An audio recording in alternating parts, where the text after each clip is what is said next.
Hello, welcome to the ePremier League Invitational. I'm Adam Smith, and as always, throughout this tournament, I'll be joined by my good friends Joe Tomlinson and Harry Panera. We're at the quarter-final stage, going into day four. Four big quarter-finals to come today, Joe. Yeah, four massive quarterfinals. Hopefully we can get as much entertainment as we saw yesterday. 28 goals in 4 games yesterday.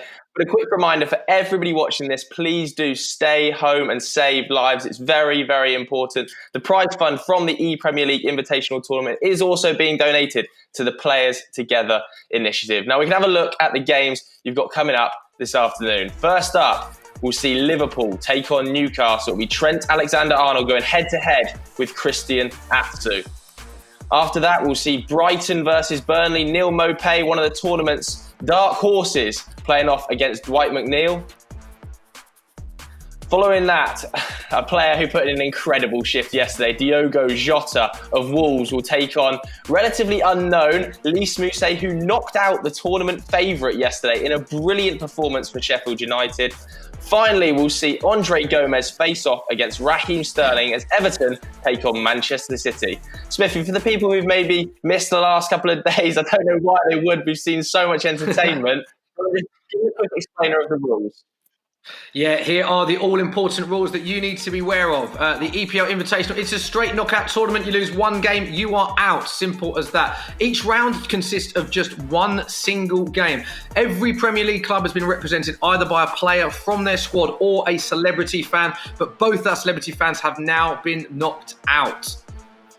The in-play rules are 2 6-minute halves. In the event of a draw, golden goal will be used to determine the winner. We've not had golden goal used in any match so far, but a lot of the games we've seen as we're progressing through the tournament have been closer and closer. So something tells me we may see a golden goal today. An 85 rated Premier League squads in kickoff mode, Joe, to find out who is the ultimate FIFA 20 player in the Premier League.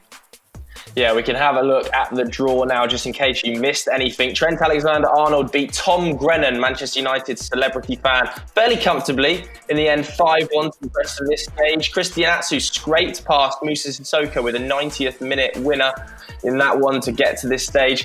Chelsea took a battering from Andre Gomez. Reece James trending on Twitter after that one as he lost 8-0. Manchester City beat Crystal Palace 5-4. Raheem Sterling with an excellent performance against Wilfried Zaha in that one. Yesterday saw Diogo Jota, much talked about in this competition, come out 8-2 victor over Wilfried Ndidi. Todd Cantwell, who many spoke about as being a potential tournament favourite, got thumped. He lost 6-2 to Lys Mousset of Sheffield United. And then yesterday, we saw the teams that actually played on day one and qualified for the last 16. Brighton, in the form of Neil Maupay, sweeping aside Philip Billing and Bournemouth 4-2, before the other celebrity fan, Josh Franceschi, crashed out 3-1 against Dwight McNeil Smith. An epic day yesterday, really. I think that is a perfect word to describe it, epic. And we found one thing that we've found consistently throughout this tournament, it's so hard to make predictions because Todd Cantwell, of course, tournament favourite, losing in his first game. And as we said with the rules that we saw earlier, you lose one game, you are out. So for any of you that did miss our action yesterday from day 3, we can bring you the highlights now. This is what you missed. The first game was Diogo Jota of Wolves going up against Wilfried Ndidi of Leicester. And it was a close first 20 minutes, 1-1 at the 24-minute mark. But then after that, Diogo Jota's FIFA expertise really shone. Diogo Jota very calm in his celebrations, didn't give much away and scoring with his in-play character regularly. Diogo Jota wearing the armband for Wolves, and Wilfried Ndidi could hardly look at what he was witnessing at this stage. 1-0, and then suddenly, out of nowhere, Diogo Jota scoring goal after goal after goal. Adama Traore utilising his pace, as we often see in FIFA, to score for Wolves there. Jamie Vardy did get what was a consolation before the goal of the day in the 70th minute mark, which made it 7-2. And then we saw that partnership between Raúl Jiménez and Diogo Jota we've seen so many times in the Premier League, and we saw it in FIFA. Diogo Jota winning 8-2. Our next game saw tournament favourite Todd Cantwell go up against Lys Mousset of Sheffield United. And Lys Mousset taking an early shock lead before Todd Cantwell scored with Todd Cantwell. And he was one of our most expressive players in celebration.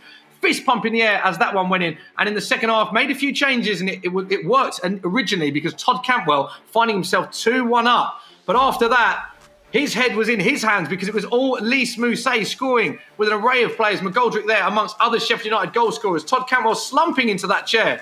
Lys Mousset winning 6-2 in this match. The tournament favourite, Todd Cantwell and Norwich City, out of the tournament. Our third match was Neal Maupay of Brighton against Philip Billing of Bournemouth. As Joe said earlier, both players already had to qualify from round one, so we'd seen them both play. And this was a very hotly contested match. Philip Billing scoring with Philip Billing, we saw there, and it was 1-1 for ages. Neal Maupay tweaked it a little bit, dominated possession, 68% possession Neal Maupay had in the first half, but Philip Billing defended brilliantly throughout. 2-2 in the 83rd minute mark. We thought we were going to go to golden goal, but we didn't, thanks to Glenn Murray scoring all 4 goals. Neal Maupay said Glenn Murray is the GOAT, mate. He certainly was. Brighton advanced.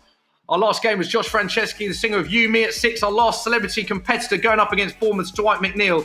And this, again, was a close game. Aubameyang been doing the business for Josh. He's his favourite Arsenal player, he said, and he's been playing well for him all tournament. But then Josh was kicking himself 2 big defensive errors, letting Dwight McNeil in. And this was the winning moment to make it 3-1. Dwight McNeil relieved with that. He knew he was in a game, but all that matters was Burnley advanced. Interesting last game, that one, Joe. Quite a toughly fought game between Burnley and Arsenal, that one. Yeah, exactly. I mean, Josh Franceschi must be absolutely kicking himself this morning. He really threw it away, didn't he? The game was 1-1 when he obviously gave the ball away in 2 silly positions twice and conceded 2 very quick goals. And you just can't do that at this level. Dwight McNeil punished him. And Dwight McNeil is a player who is going to have to face Neal Maupay. Neal Maupay, we've already spoken about as playing an awful lot of FIFA. He's been watching all of the opposition as well. So I'm expecting that one to be an absolute cracker this afternoon.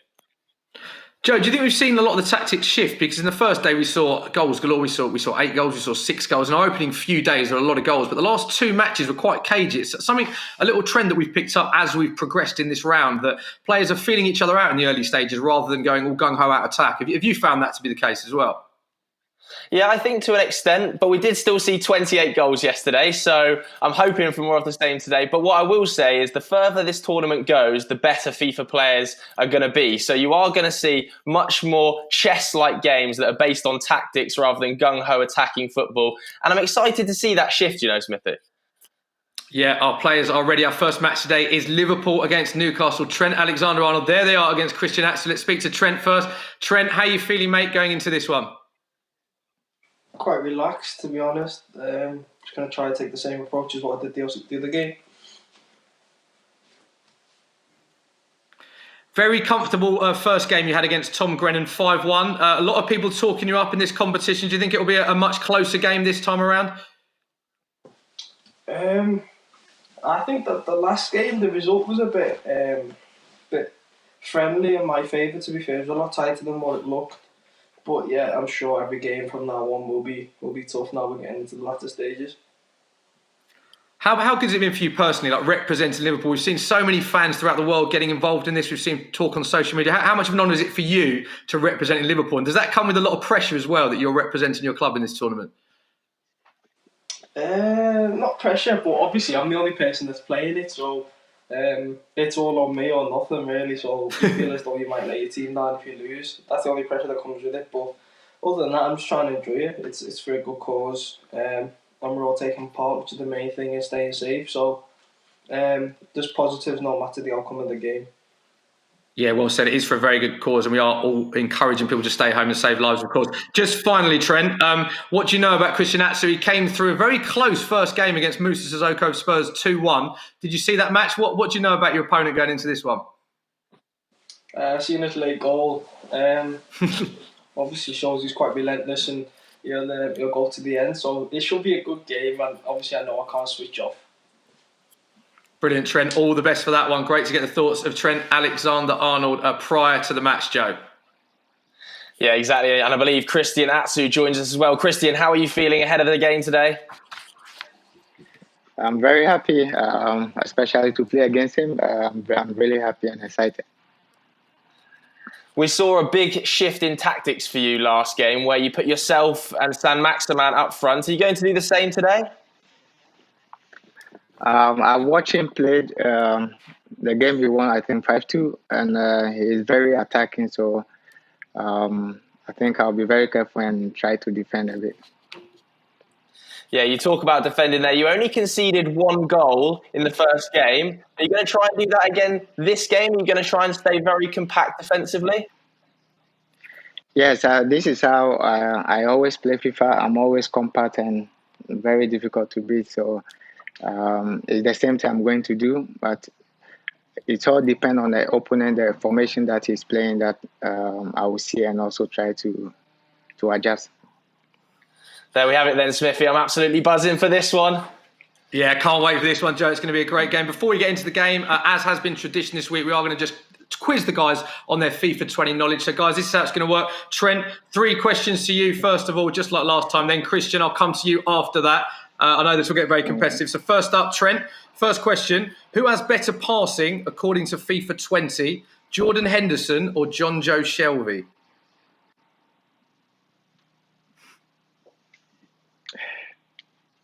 Say John Joe. John Joe Shelby, 79. It's incorrect. It's Jordan Henderson with 83. Oh, let's get a kill. He won't be happy with that. Next up, who do you think, according to FIFA 20, has better dribbling? Roberto Firmino or Naby Keita?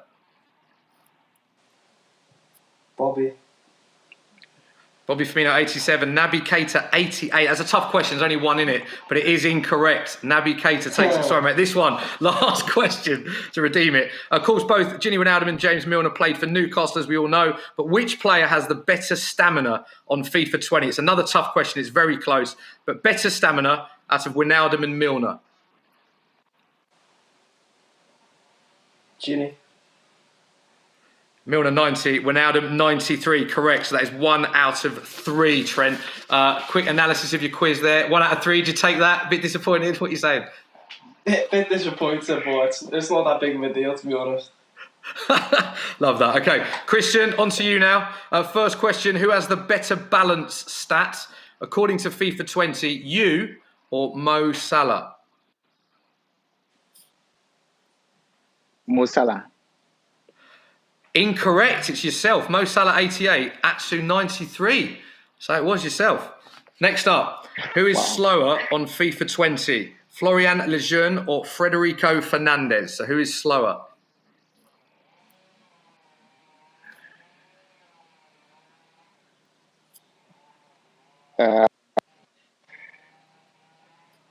Lejeune. Lejeune 49, Fernandez 48. Incorrect. So it's 0 out of 2. You need this to draw it, Christian. Last question. Who is higher rated, Jamal Lascelles or Kieran Clark, according to FIFA 20?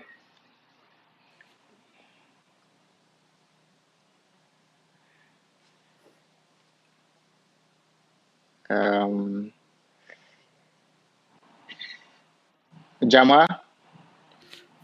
It is Jamal Lascelles, 78-75. Kieran Clark, 75. Jamal Lascelles, 78, which means it is 1 out of 3. We can't separate them. 1 out of 3 for Trent, 1 out of 3 for Christian. Guys, we're almost ready to go with the game. I love how competitive that got. Can't separate them, Harry. Going to bring in our co-presenter, Harry Panera, who's been alongside myself and Joe Tomlinson all week. It's great to have Harry along with us. Harry, interesting quiz. We can't separate them. Is this going to be what we're going to see for this game? A very tightly fought out game of FIFA. Yeah, 100%. Especially from the way Christian's first game went, it was very, very cagey in comparison to the way Trent dominated the game. So I'm intrigued to see how approaches and styles of football are going to transit into the game. You can clearly see that Trent really just wants to get on with the game. He's not going to let the psychological battle affect him. So I'm intrigued to see how this goes. But this should be very good. I think Christian's actually could be an underdog in this. So yeah, I can't wait for this, Joe.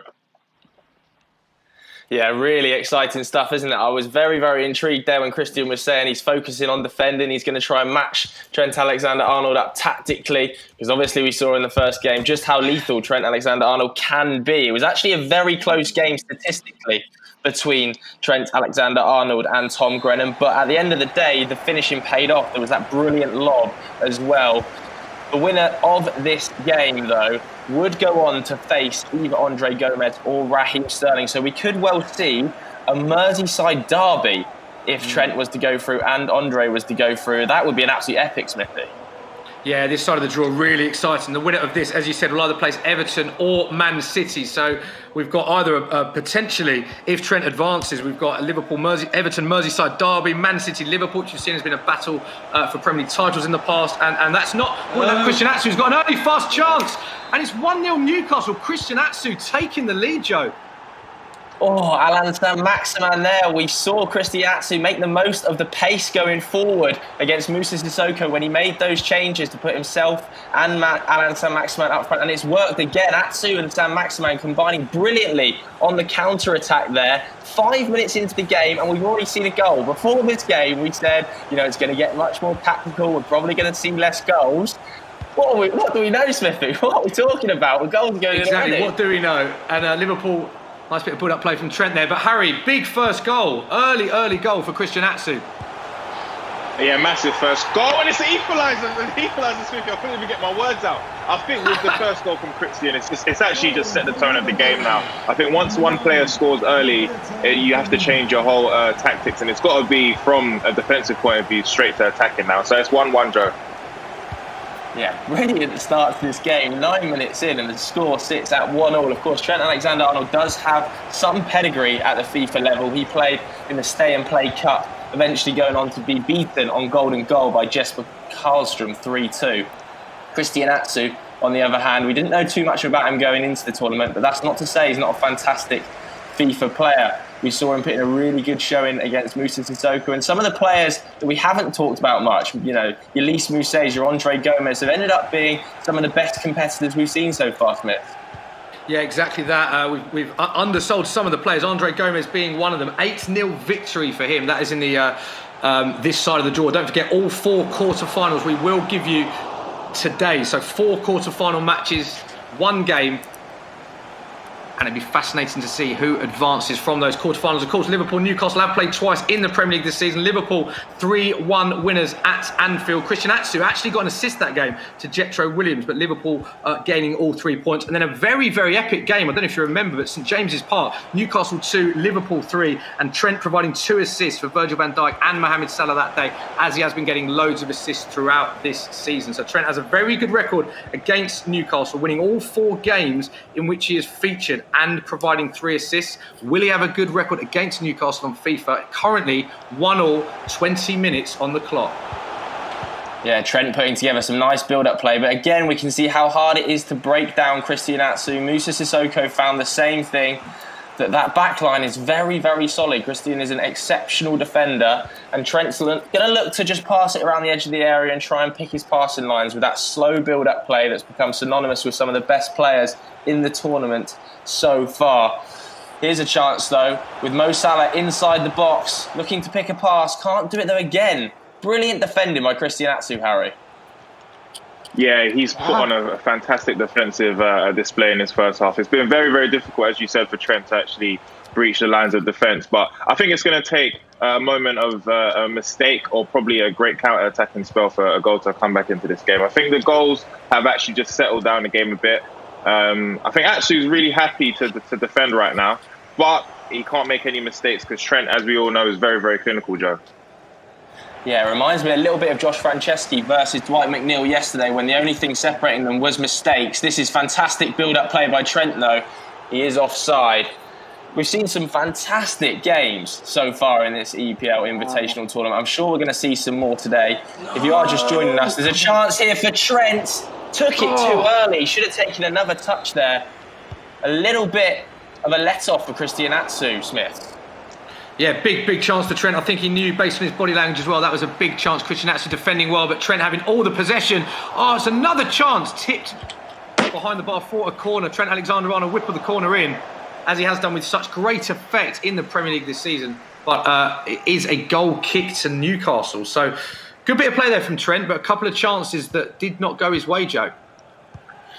Yeah, this is going to be a very, very tense affair. I think Christian Atsu probably isn't going to see as much of the ball as he did in the first game. It is going to have to be a really good defensive display and then look to use Alan Saint-Maximin and Christian Atsu's pace on the break. But as I was saying earlier, this has been a tournament full of goals, and today is only going to see more. Mo Salah breaking down the right-hand side here. Here's a chance. Just got to take his time here. Looking to pick the pass. It's going to be a goal. Surely is a goal. Sadio Mane tapping in at the back post. Trent, just talk us through that goal.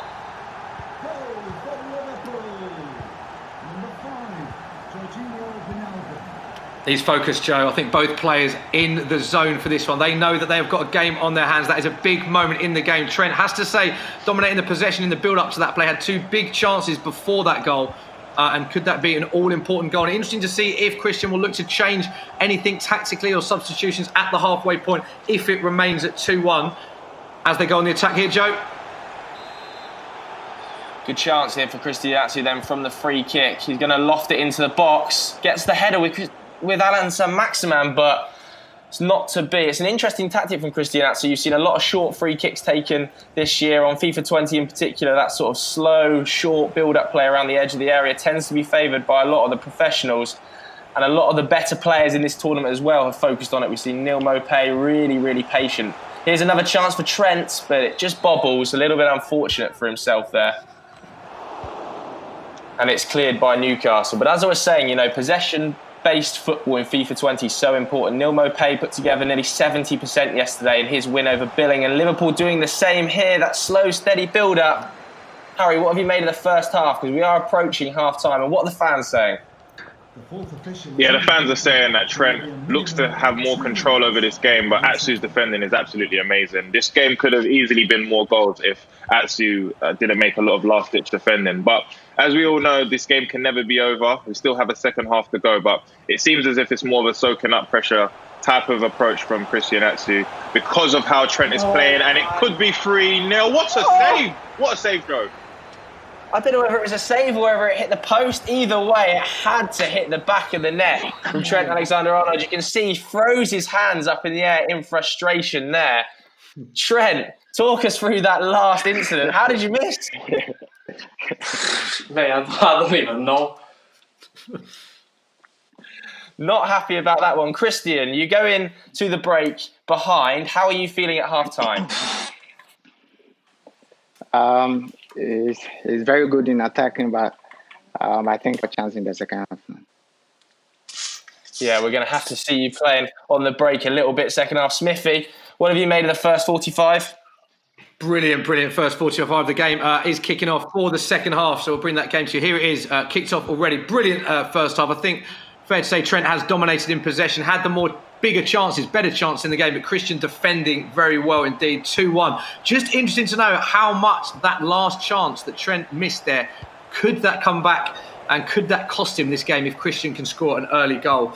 Harry, it's been a fantastic match. As you say, 2 big teams, two teams that have created some epic games down the years in the Premier League, and it's not disappointing on FIFA either. Absolutely legendary games. Throughout all my career, like I've been a football player, but all my life I've been watching these type of games.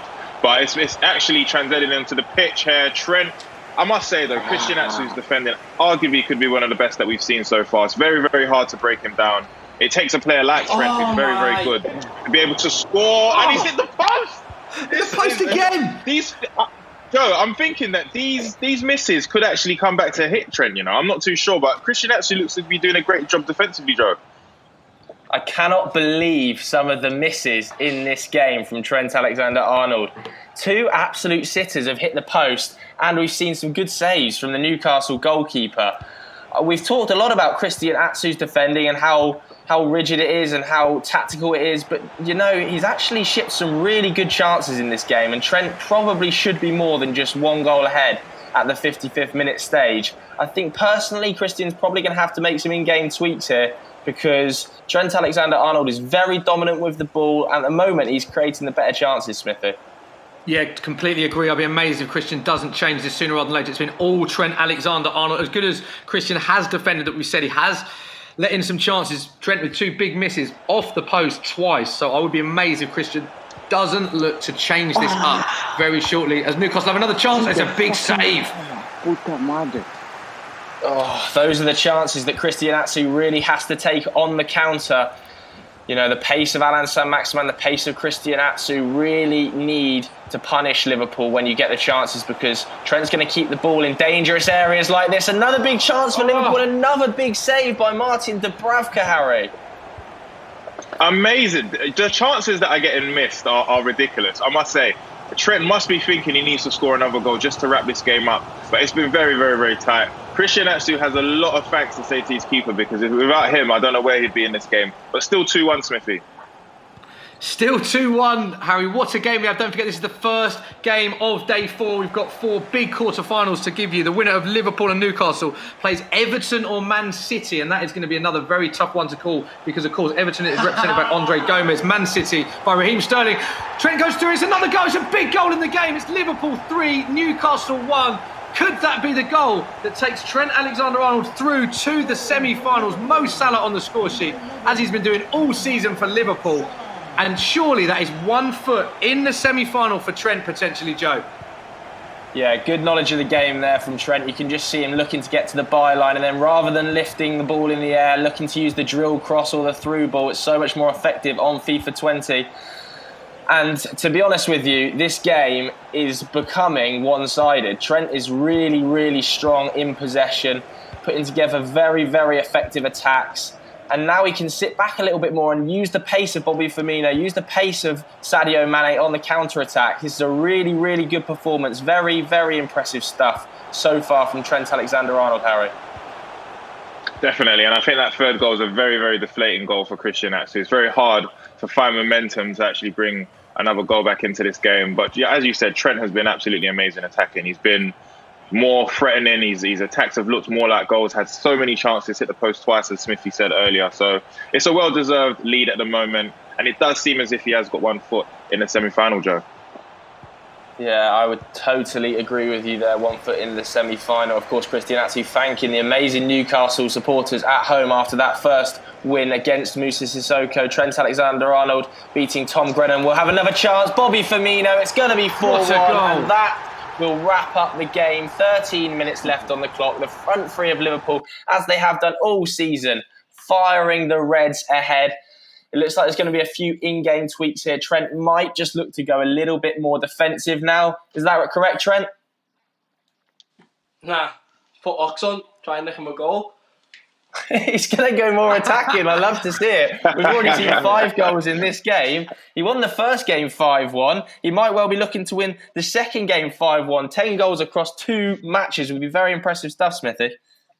Yeah, Trent's looked very good all tournament, it's got to be said. Scored one of the goals of the tournament as well, that cheeky little dink against Tom Grennan in his 5-1 victory in his earlier round, and he's 4-1 up against Newcastle. And don't forget, he's missed a couple of big chances as well, so looks in absolute cruise control right now. Christian needs to do something miraculous to get back into this one. It's been another great start to day 4 of the EPL Invitational, Joe. Just a reminder, the winner of this will play the winner of Everton against Man City. So if Trent is to advance, we've either got Liverpool against Man City, which is a mouth-watering prospect, 2 huge teams in the Premier League, or we've got a Merseyside derby on our hands. So either way, a lot of excitement to come.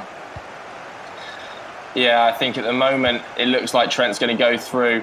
You know, that possession, patient build-up style has been so effective today. It's been so effective in this tournament, really. The lobbed crosses that we've seen from Christian Atsu haven't really had too much effect. It's very, very difficult to get it to work on FIFA 20.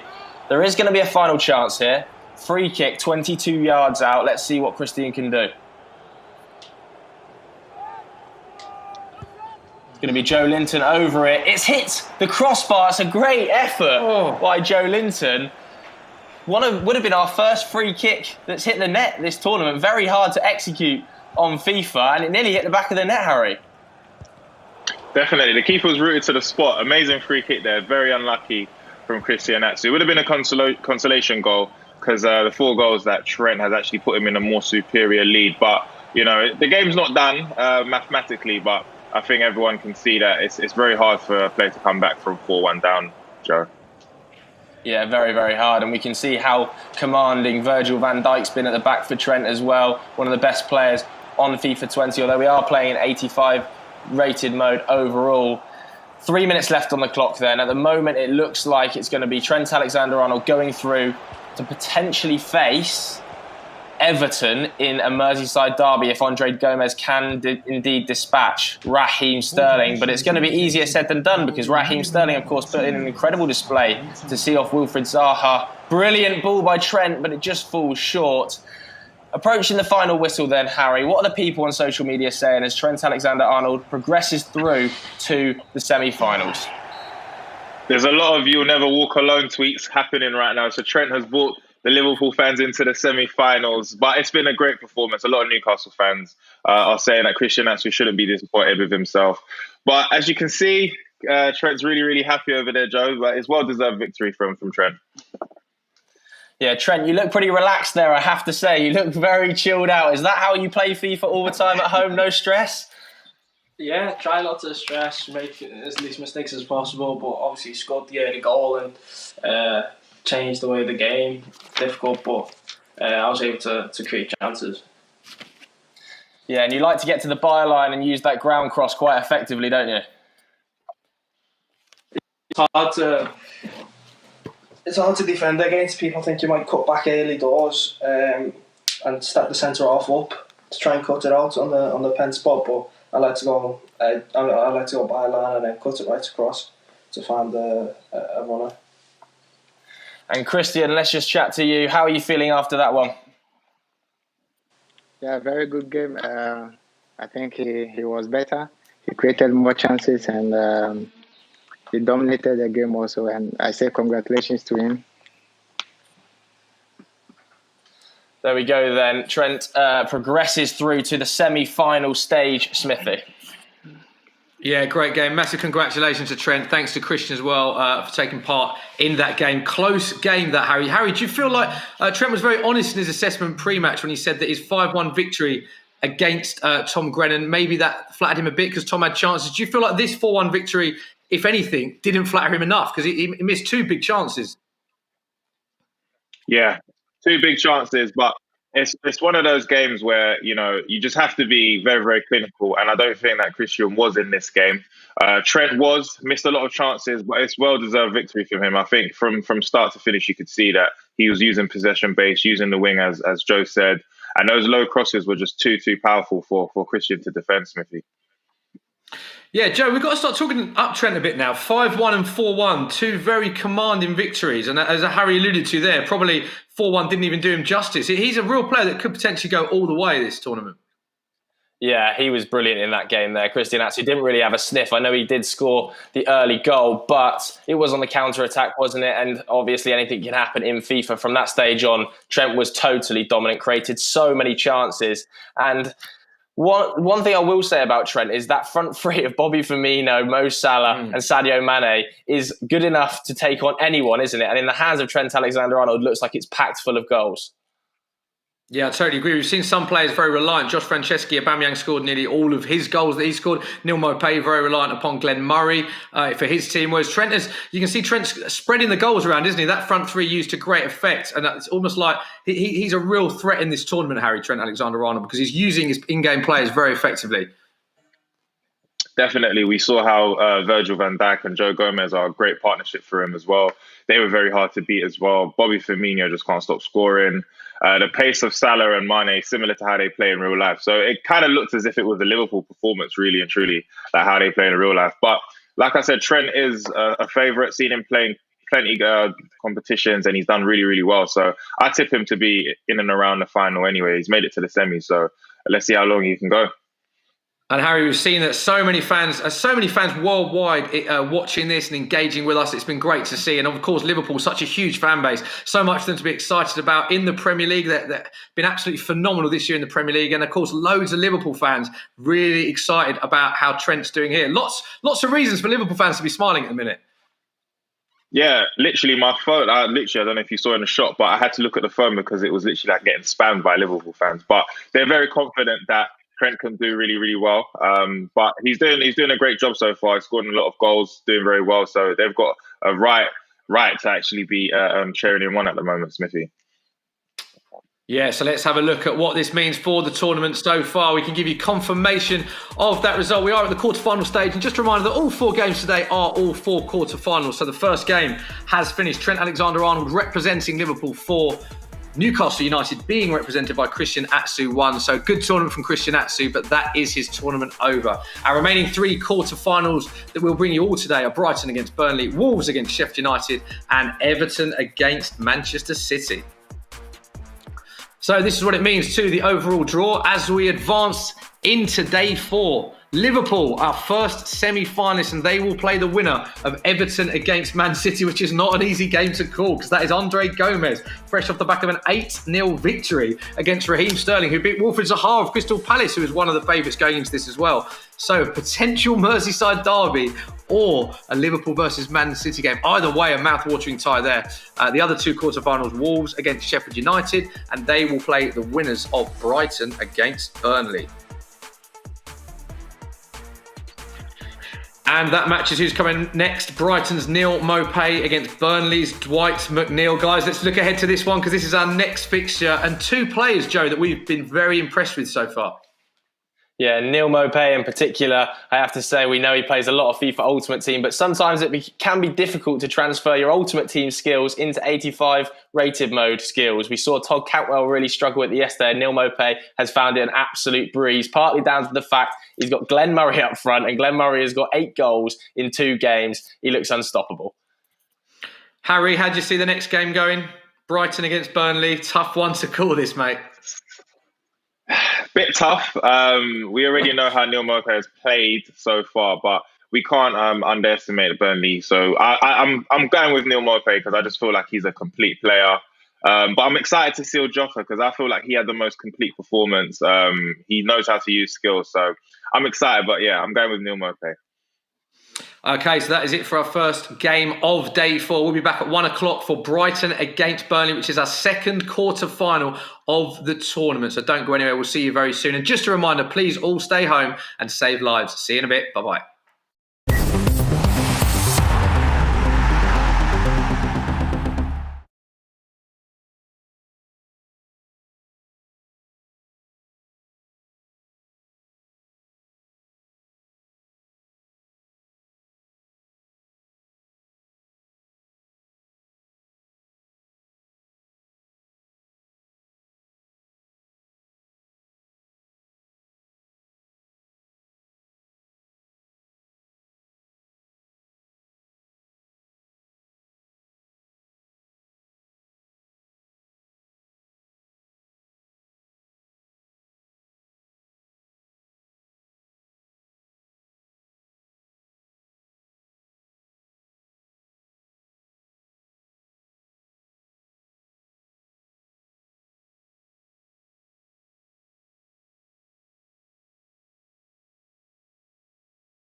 Hello and welcome to the ePremier League Invitational. I'm Adam Smith alongside Joe Tomlinson and Harry Panaro for the entirety of this 5-day tournament. We're on day 4 and we've got another big quarter-final matchup coming, Joe. Yeah, another big quarter-final matchup coming. We've already seen one brilliant performance by Trent Alexander-Arnold earlier today, but we'll come on to that in just a moment. If you are watching, just a quick reminder to please stay at home and help save lives. The prize fund from this EPL Invitational Tournament is going to be donated to the Players Together Initiative too.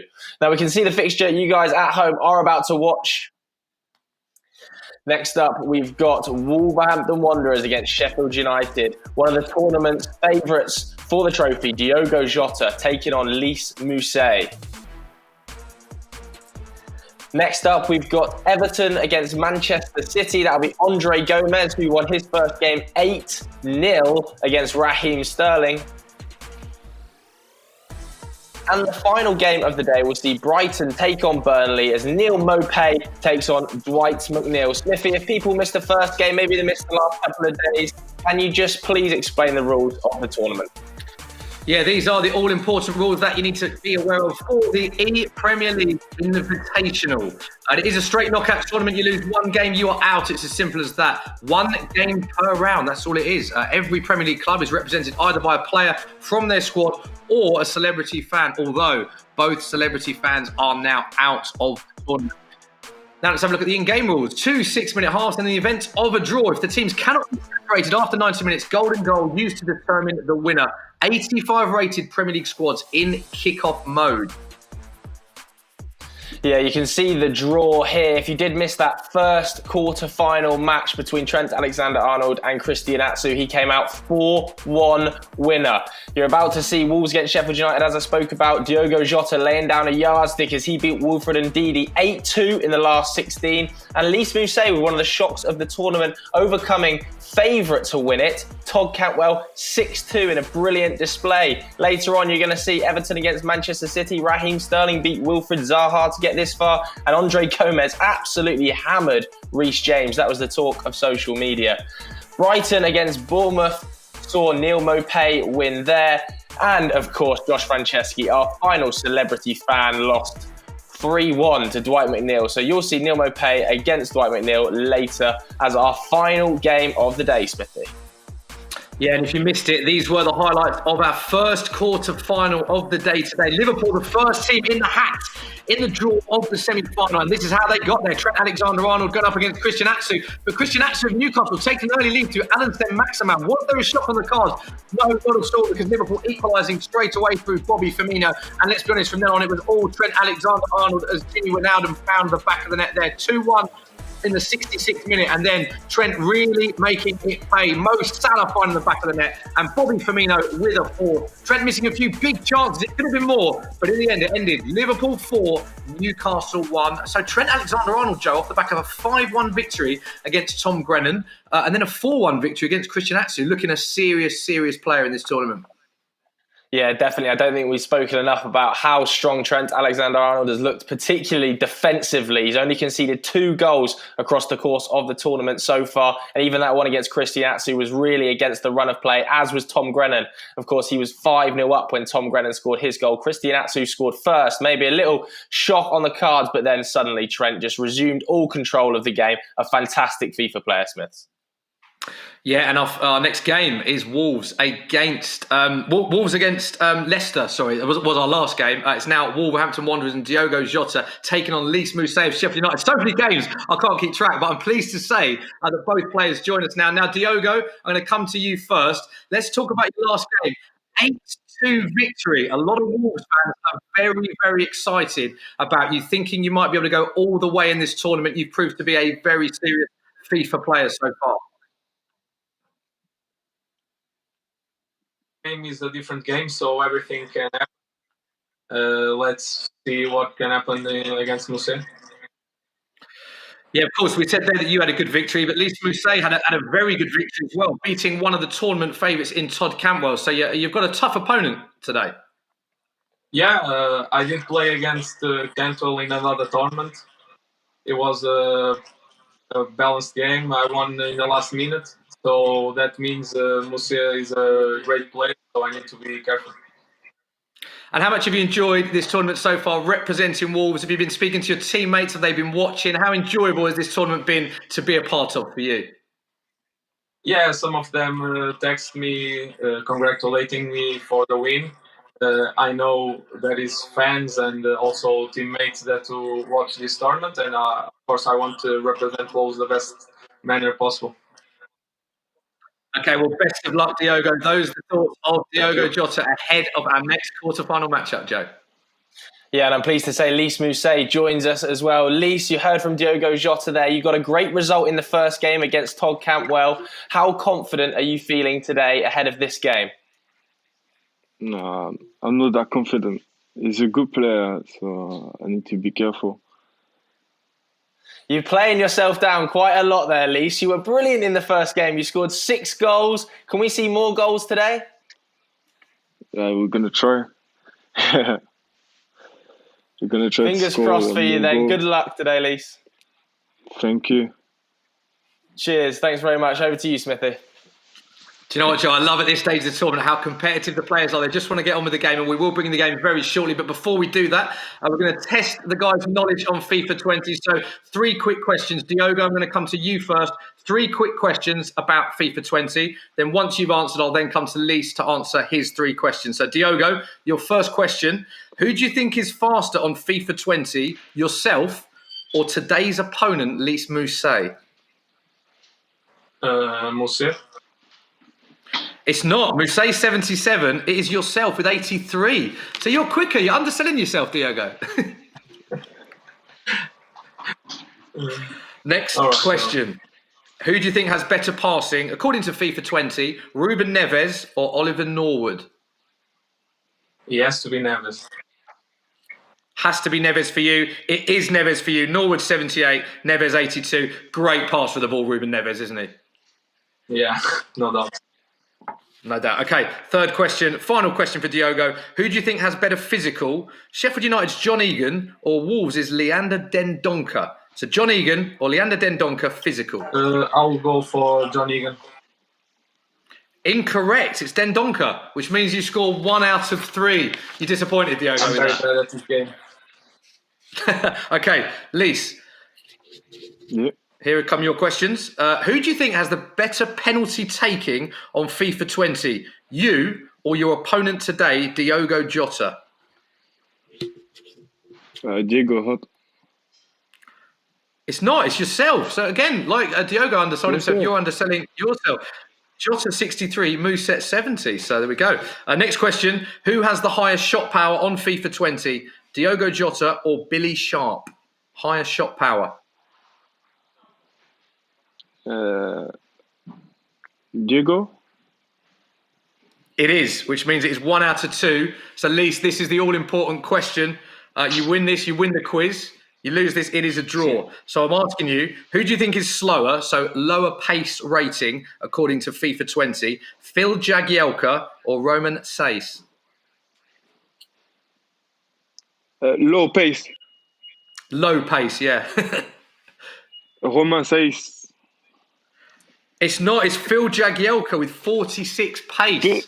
So there you go. So evenly scored. It is 1-1 in the quiz. We cannot separate you, which makes it even more exciting going into our game. Thank you very much for taking part in that, Joe. Can't separate them with the quiz. 1 apiece.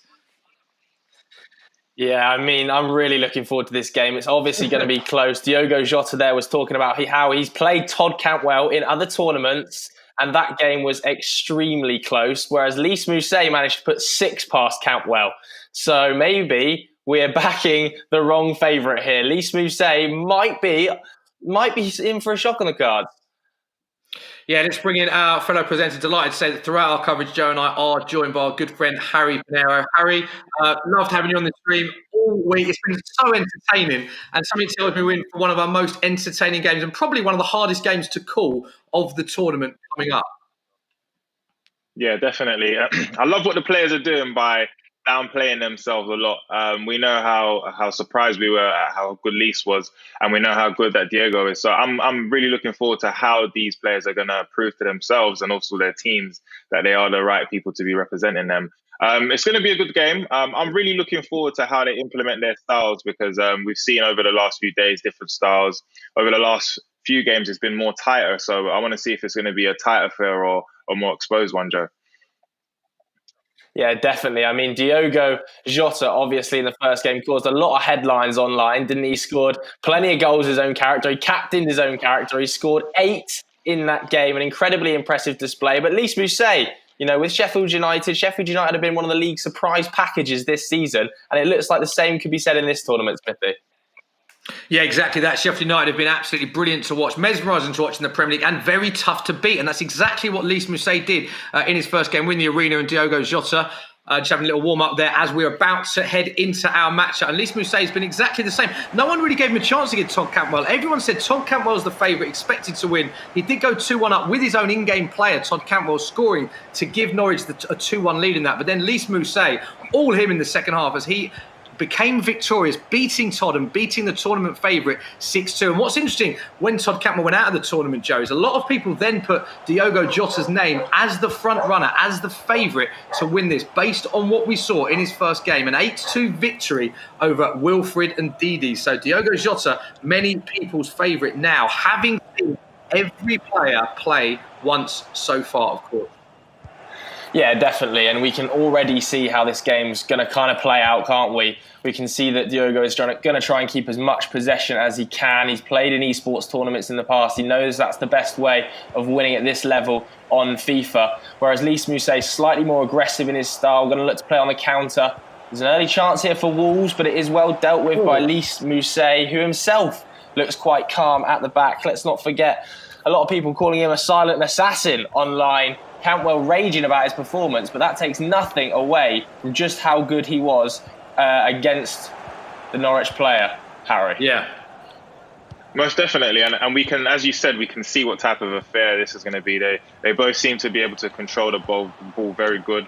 But I think it's another game where we're going to have to see brilliance in order to separate the two players, as we have a chance here for Lys. Great shot, good save. But yeah, I definitely feel like it's going to be one of those games where it's going to be down to the basically a bit of brilliance, really, in order for them to be separated, Joe. Yeah, I don't think you're going to see the 8-2 blowout that you saw in the first game that featured Wolves against Leicester City. Of course, Wilfred Ndidi taking to Twitter after that, saying that Jamie Vardy and Kasper Schmeichel won't let me play FIFA on the team bus anymore after such a pummeling. And it really was, Smithy. Diogo Jota really laid down a yardstick with that performance.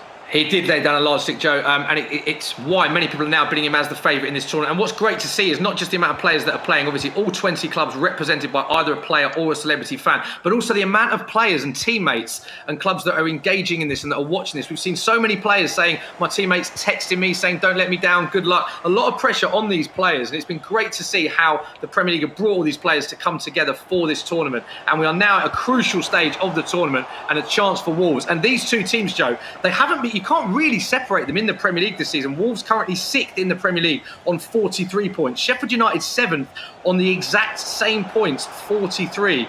So they can't be separated in terms of points. And in the Premier League, they've only met once, and that was 1-1 as well. Wolves won, Sheffield United won on the 1st of December at Molineux. And Lys Mousset got the goal in that game, took an early lead in the second minute. That was his 5th goal of the season. And Lys Mousset has been directly involved in 8 of Sheffield United's last 11 Premier League goals. And we know that Diogo Jota has been in great form for Wolves as well. So these are two clubs that have both played very well in the Premier League, two clubs that we haven't been able to separate. So it'll be interesting to see who will get the early goal in this one. Yeah, just a little shake of the head there from Diogo Jota, maybe a little bit frustrated at his passing so far. He's obviously very used to being in control of the game. We saw how well he controlled the game against Leicester. Lys Mousset, though, here on the attack. Brilliant defending by Diogo, though. He obviously represented Wolves' eSports team on a number of occasions. He represented the Portuguese national eSports team as well. So we are looking at a very, very serious player here. As he has a chance, he's through. Could be 1-0. It is going to be 1-0. Diogo Jota takes an early lead, Harry. Yeah, and I think persistence has paid off. He's been waiting for the right pass, the right opportunity, and he's taken it there with what we can consider as a sweaty goal. But as we already know, these goals are all accepted over here, Smithy. Yeah, it's been a big talking point, the sweaty goal, of course. If you missed it on day 2, our first game of that game was Man City against Crystal Palace. And of course, Wilfried Zaha losing 5-4 to Raheem Sterling. And one of the goals, Wilfried Zaha, described as disgusting and sweaty. We've all been involved in games like that with our mates when someone scores a sweaty goal and we've all seen the reaction. And Wilfried Zaha was not happy with what turned out to be a crucial goal as he was knocked out of that tournament. But a lot of players we have talked about sweaty goals since then, they've said they would do the same thing. You're in it to win it. There's only one game. It's a knockout tournament. You lose one game and you are out. It's as simple as that. So Diogo Jota won't care as he takes a 1-0 lead in the 32nd minute. Another chance for Diogo Jota with his in-game player. Oh, great defending there from Lys Mousset.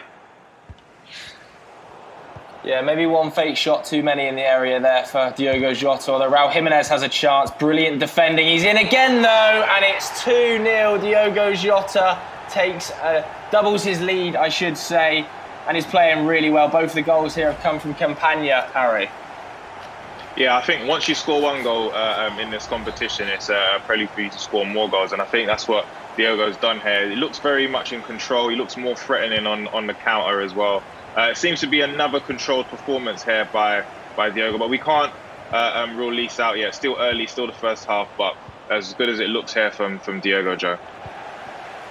Yeah, definitely. Raúl Jiménez is holding the ball up lovely for him going forward. You can really see Diogo's pedigree as an eSports player coming out here.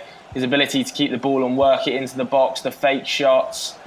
Very, very good technical FIFA player. Plays a little bit like chess, and that's something we've seen with Neal Maupay, of course, on the other side of this draw. He could face Neal Maupay in the next round as well if Maupay gets past Dwight McNeil's. A chance for Mousset, though, and Mousset's got to take those chances against Diogo Jota. They come few and far between, as Wilfred and Didi found out the other day, Smithy. Yeah, exactly that. Lys Mousset knows he had a big chance. His body language said it all. He has simply got to take those chances against an experienced FIFA player in Diogo Jota. 2-0 down as we approach the half-time mark. And just a reminder that, as Joe alluded to there, the winner of this one will play the winner of Brighton-Burnley. And that is another quarter-final we'll bring you today. Dwight McNeil against Neal Maupay. Oh, good play by Lys Mousset. He's just growing into the game a little bit here, working the ball much better into the box, using Ollie McBurney's height and strength to hold the ball up and then bring other players into it, looking to get a goal with just 2 minutes of added time on the clock from this corner.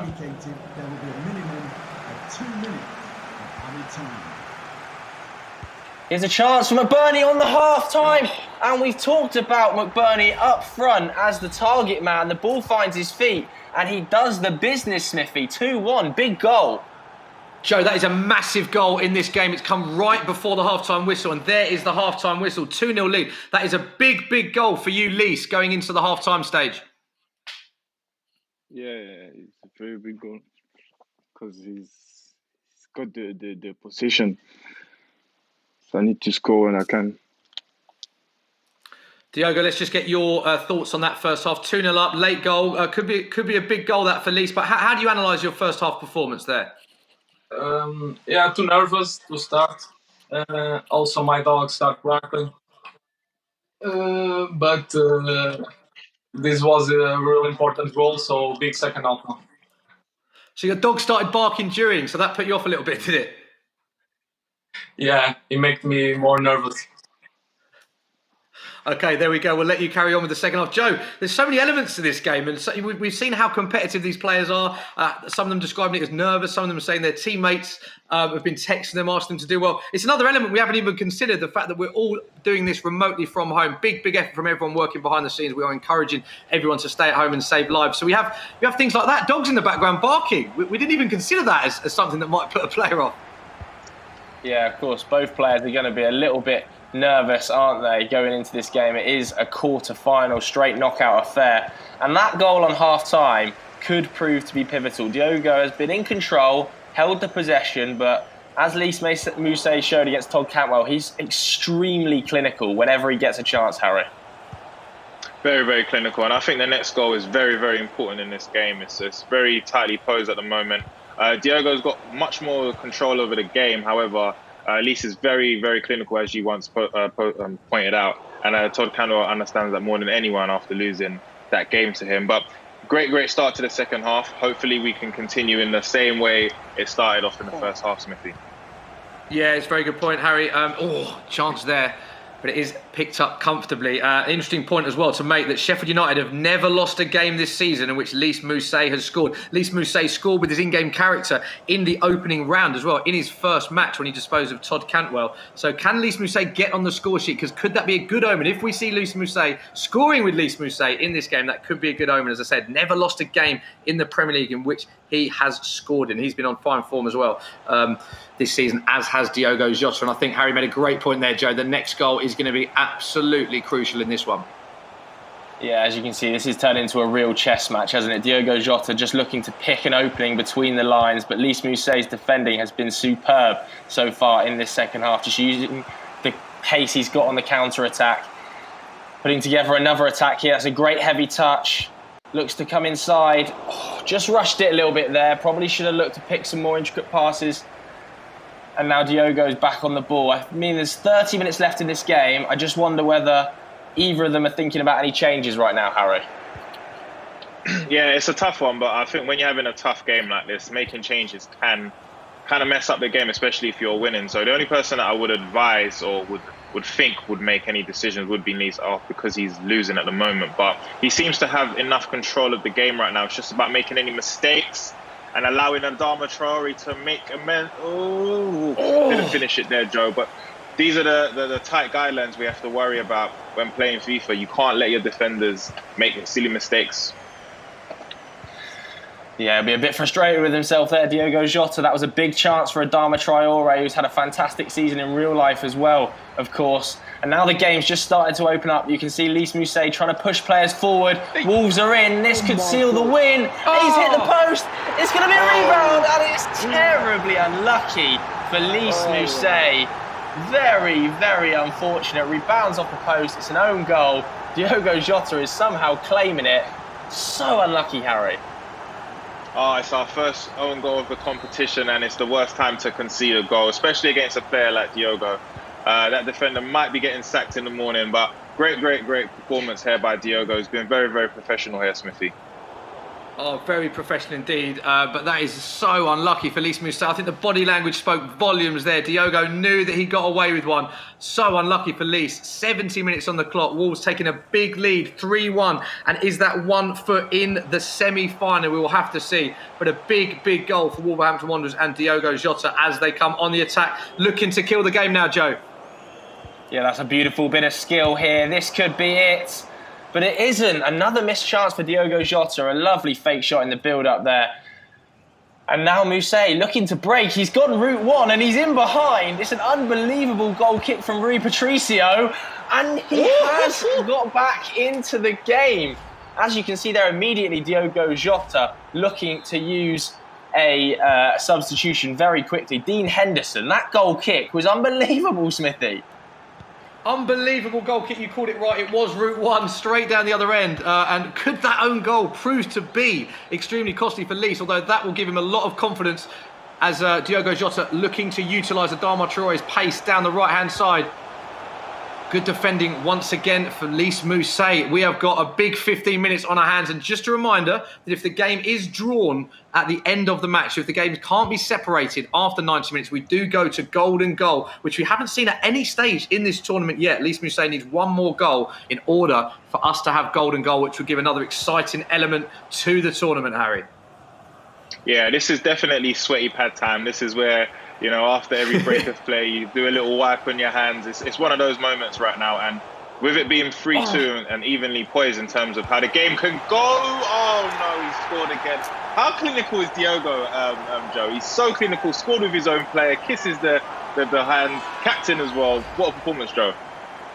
Yeah, really good performance. But again, Lys Mousset maybe a little bit frustrated giving the ball away in a poor area there, and obviously very unlucky to concede the third goal from that own goal as well. So might be a little bit frustrated with himself, but the Wolves fans will be loving this online, wasn't it? Diogo Jota was trending #1 in the UK when he beat Wilfred Ndidi 8-2, wearing his own kit, captaining his own player, scoring with his own player. Well, he's done the same again today. And now we can see the dominance of Diogo Jota breaking forward, chips a ball over the top, and there will be another chance Fake shot inside, Diogo Jota. Oh, what a save by Dean Henderson, Smithy.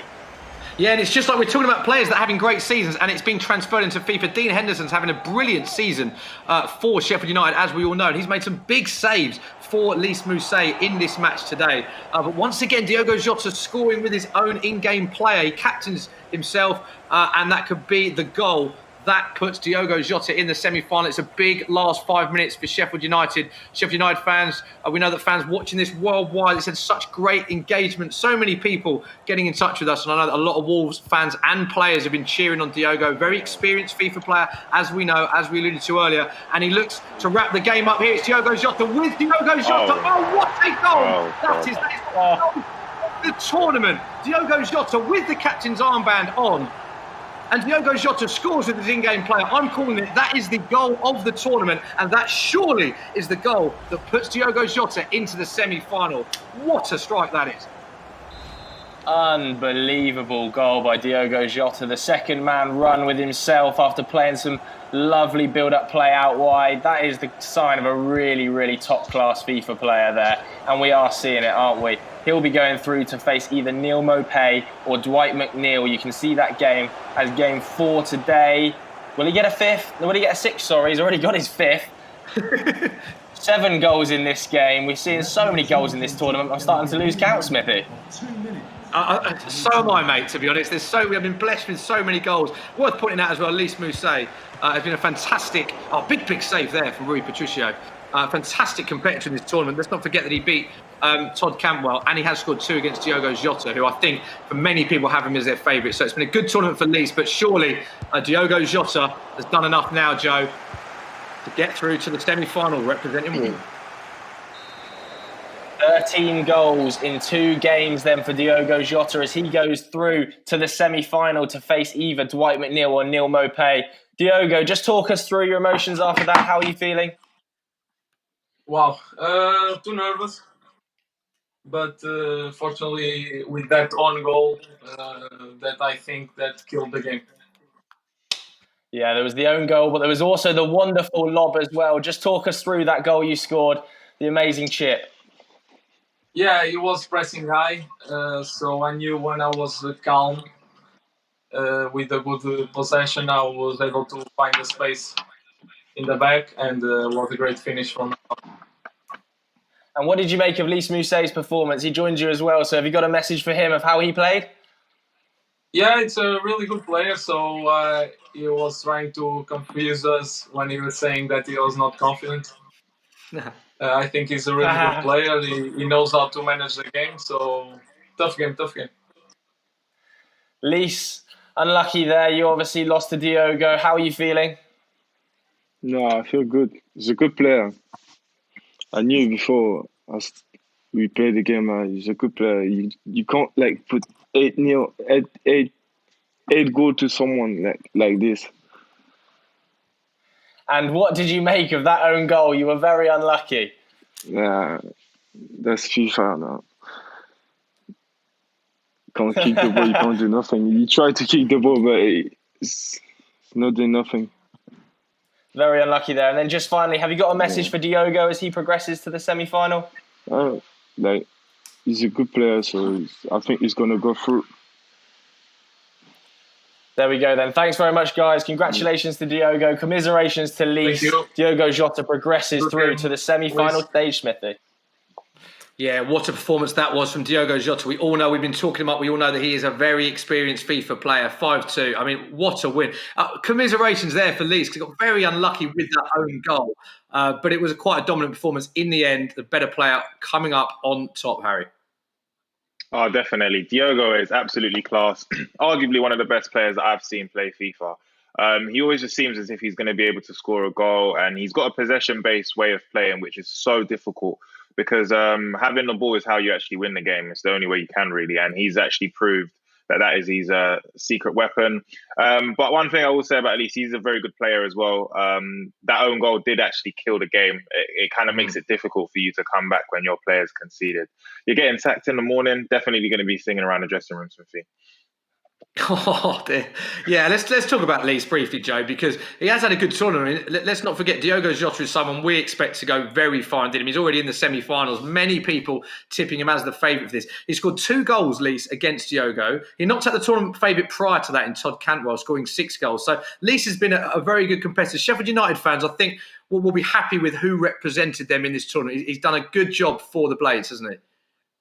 Yeah, he's done Sheffield United proud, hasn't he? A fantastic performance in round 1 to dispatch of Todd Cantwell. Maybe just one step too far against Diogo Jota. He was, of course, unbelievably unlucky with the own goal. But having said that, an incredible finish. And I do think that Diogo Jota deserved the win there. Really in control of the overall game, created some great chances. And we're just seeing his pedigree as an eSports player grow and grow. He's represented Wolves. He's represented Portugal.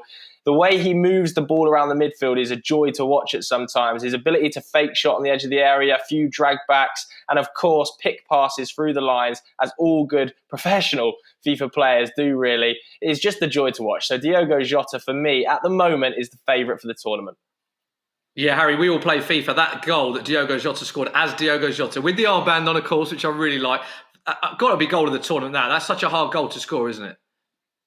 Yeah, 100%, Smithy. We don't all have the luxury of being able to have players that represent us on FIFA, and he's exercising that to a T. But it was arguably one of the best goals. The chip, the whole passage of play, getting to that, and he loves scoring with himself. Gave himself the captain band as well. But well-deserved performance from him. And I think the level of players in this tournament is absolutely amazing. I think Premier League done an amazing job of picking these players because they're actually proven to be fantastic anyway. So amazing performance from Diogo Jota.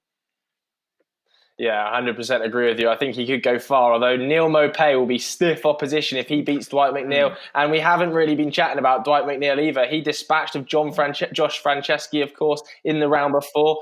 Very, very confident that game will be a blockbuster too, Smiths.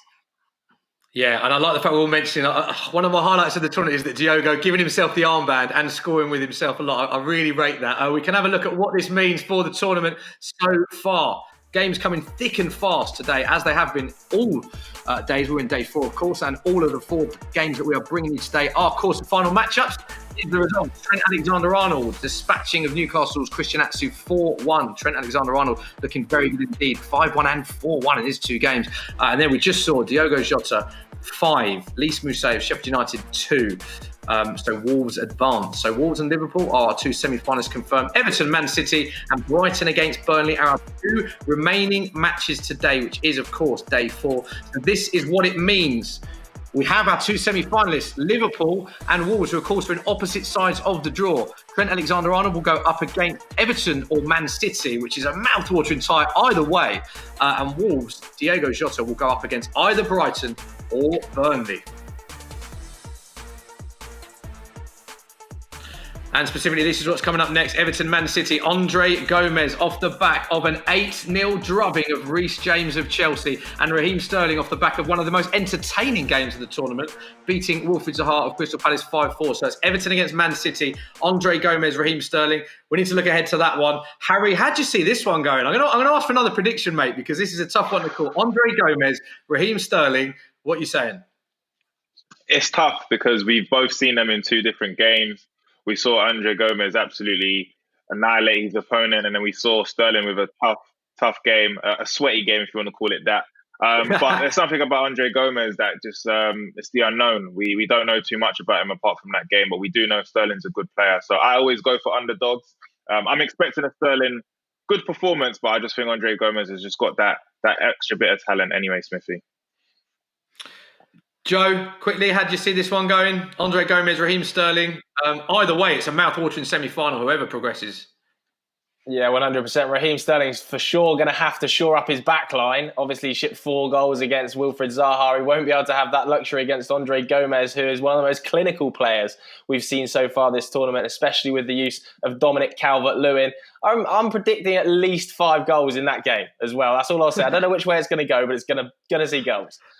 Joe, we know that we've got to stop making predictions because us 3, we've got a lot wrong so far. So we've got to stop doing that. But it was a very entertaining game. We'll be back at 3 o'clock for that game. Everton against Man City. Andre Gomez against Raheem Sterling. Don't forget, please all stay home and save lives. We'll be back very shortly. Bye-bye.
Hello, welcome to the ePremier League Invitational. I'm Adam Smith alongside Harry Panera and Joe Tomlinson as we look to find out who is the ultimate FIFA 20 player in the Premier League. We're at the quarter-final stage on day 4. 2 quarter-finals done, 2 quarter-finals still to come. And this is a matchup I'm very excited about, Joe.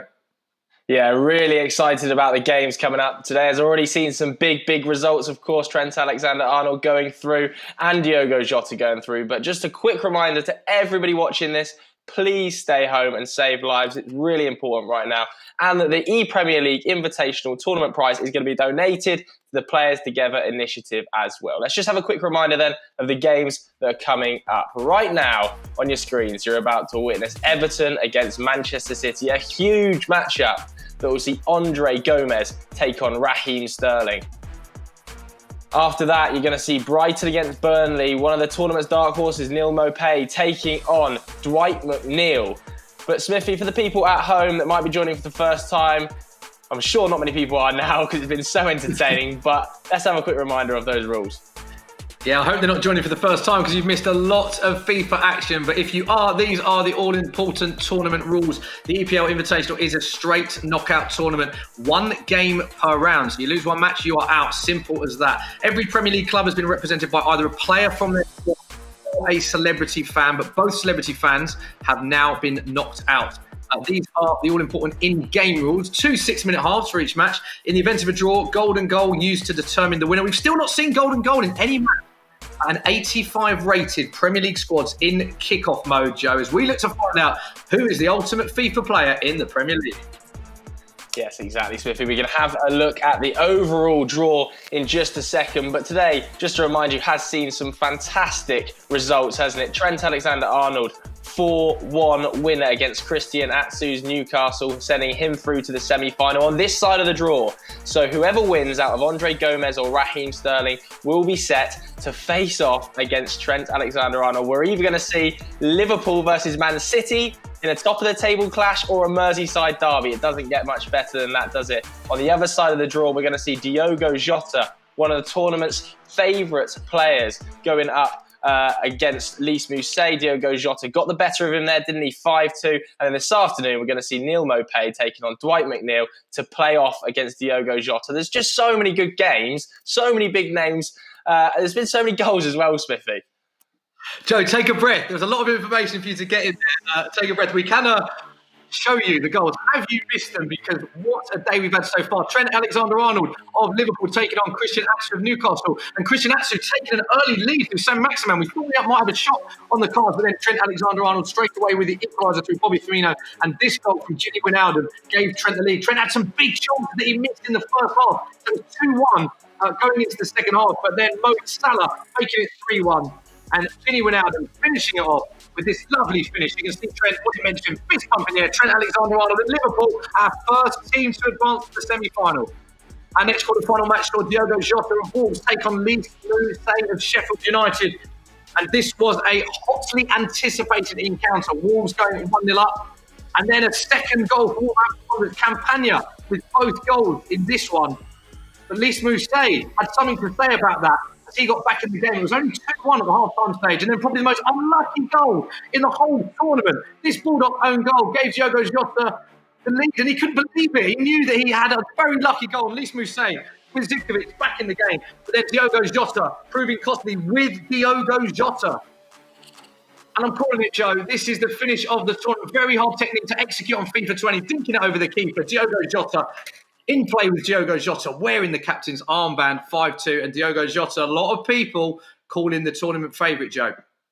Yeah, definitely. We've seen his FIFA pedigree in eSports events in the past. Of course, represented Wolves at eSports level, represented Portugal at eSports level. But he'll have a very, very tough game tomorrow, I should say, against this afternoon's opposition, either Neil Maupay or Dwight McNeil. But today, we've got 2 massive names, Manchester City versus Everton, Raheem Sterling versus Andre Gomez. It doesn't get much bigger than this, Smithy. No, and I'm pleased to say that the players are with us. So I'm going to have a quick chat with the home team player, Andre Gomez, first. Andre, how are you feeling going into this one? Because obviously you came off the back of a huge victory in your first game, 8-0.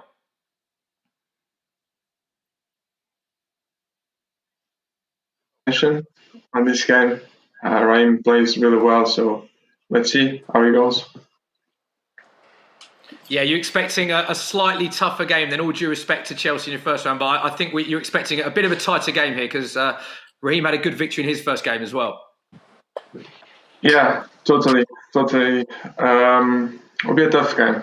The pressure is on him, so I'm waiting. I like that. You're saying the pressure's on him, and I got a little laugh out of Raheem there. That's interesting, just putting the pressure on him.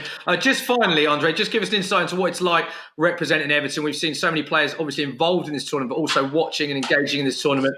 How excited have you been to represent Everton in this tournament? Well, obviously, like I said, the last game is for a good cause. We are trying to enjoy as much as we can, obviously with the competition. But at the end, it's really good to represent my team and all the community, of course. Yeah, well said. So those are the thoughts of the pre-match from Andre Gomez, Joe. Not giving much away. I like it. Yeah, not giving much away at all. And Raheem Sterling joins us as well. Raheem, Andre there saying that the pressure is all on you. Do you believe that? Not really, to be fair. His usual good words there, but no, I'm pretty relaxed and ready. And obviously you scored 5 goals in the first game, but you also conceded 4. Andre scored 8 in his first game. Are you going to try and set up slightly different defensively?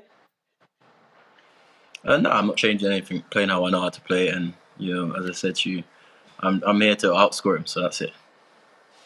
And also, we saw a sweaty goal that Wilfried Zaha wasn't happy about in game number 1. Can we expect to see a sweaty goal in game number 2 from you here?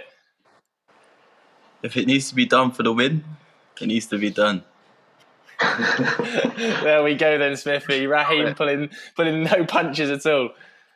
Yeah, okay, we're almost ready to go in our game. Before we do, as has been traditional this week, we're going to have a quick test, little quiz to test the guys' knowledge of FIFA 20. So, Andre, here's how it's going to work. I've got 3 FIFA 20 based questions that I'm going to come to you with first, then 3 for Raheem. So, Andre, first up, who do you think has better stamina according to FIFA 20, Sidibe or Walker?